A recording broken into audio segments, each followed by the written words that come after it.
All right, good morning, forensic students in Mr. Barone's class and Mr. Telesco's class. We hope you are all doing well. Mr. Telesco and I decided to put this schedule together for you guys so that you could stay on top of all the different things that need to get done.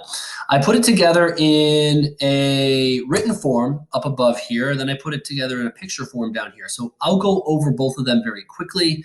If you have any questions, you can email me or Mr. Telesco. Okay, so first of all, there are five parts of this project as it stands right now that need to get done. You have to read a part of the book and do guided notes, number one. You have to read a second part of the book and do guided notes, number two. And then you have 1, 2, 3 additional activities to choose from on a list of like 5 or 6 that you have to complete as well. So since there are like 5 parts of this, we broke it up into 5 parts on the schedule between now and Friday, April 3rd, when this whole thing is due. So the first thing is, the first goal you should have, you should finish reading the first part of the book. It's the longest part of the book. It's about 7 pages. It's page 250 to 257, and there is a sort of 2.5 page guided notes that go along with it. You should aim to get that done by tomorrow at midnight. Okay, so try to get that done by tomorrow. The first section of the book should get done by tomorrow. You've already had 2.5 days to start it. Hopefully you did that. If not, use the rest of today and all day tomorrow and get that done. That'll give you the basic vocabulary you need for some of the other activities later on. The second thing is it's a much shorter part of the book. It's only like 2 pages, and it is a shorter guided notes. So you should be able to finish that by Friday. So by the end of this week, you should have read the entire section of the textbook on drugs and toxicology and finished all of the guided notes.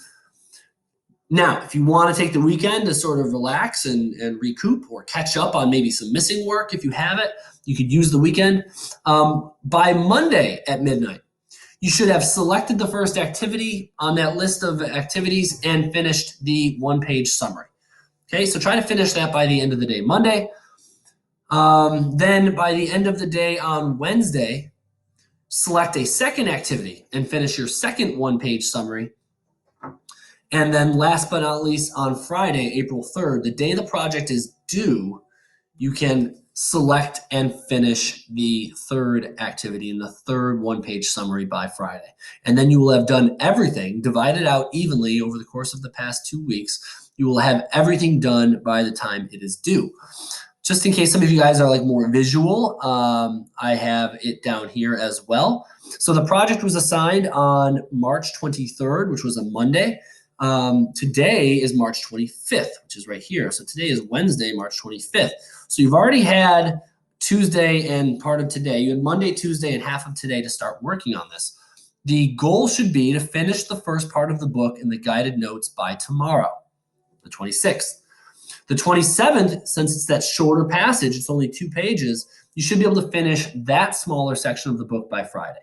So again, by the end of this week, you should be done with reading the text and finishing the guided notes, okay? Next week, after the weekend, you should start your extra activities from that list. So you should finish the first extra activity by Monday, the 30th. This is a crucial point here. I want to point this out. Wednesday, April 1st, we are currently scheduled to come back to school at this point. So just so you guys know, Mr. Telesco and I spoke about this. If we're back in school, we'll still probably finish this project. So if we're back in school, we might do some of this in class. If we're not back in school, if they sort of extend the cancellation, then you'll just continue working on this from home. Okay, so that's just one key point that I wanted to talk about. So you should be done with that second activity by Wednesday, the 1st of April, whether or not we're back in school. And again, the whole project is then due with that third and final activity being done on the due date. That whole project is due on Friday, April 3rd. Okay, and again, if we're back in school at that point, maybe we work on that in class. If we're not back in school at that point, then you'll be working on it from home. So this is a general schedule that I think you could follow. Mr. Telesco and I will be using this schedule to sort of check in on you guys. So basically, at the end of the day on Thursday or Friday morning, when I sign in on my computer Friday morning and I start scrolling through Google Classroom, I would expect to see guided notes done for number 1. Okay. When I sign in on, say, Saturday morning, if I want to wake up and do some grading or see how you guys are doing on Saturday morning, I would like to go to your Google Doc on Google Classroom, and I would like to see all of the guided notes finished by that point. Okay. So we will assume that if these benchmarks are not being met, that you guys are at risk of falling behind. So for me in my classes, I will be pushing you guys to meet these deadlines. Okay, so I will be checking in with you guys and making sure you're following along. I have no problem if you want to get farther ahead. I have a big problem with you if you don't want to follow along with this schedule. I do not want you guys waiting until Wednesday or Thursday to do the whole thing. Okay, so I will be holding my kids accountable for meeting these benchmarks at the very least. Okay, but if you want to get farther ahead, that's okay by me. All right, so hopefully this is helpful, a little bit of a plan to sort of stay up to date. If you have any questions, email me, email Mr. Telesco, and we will be happy to help you guys. All right, that's it, guys. Have a great day. Hope you're doing well.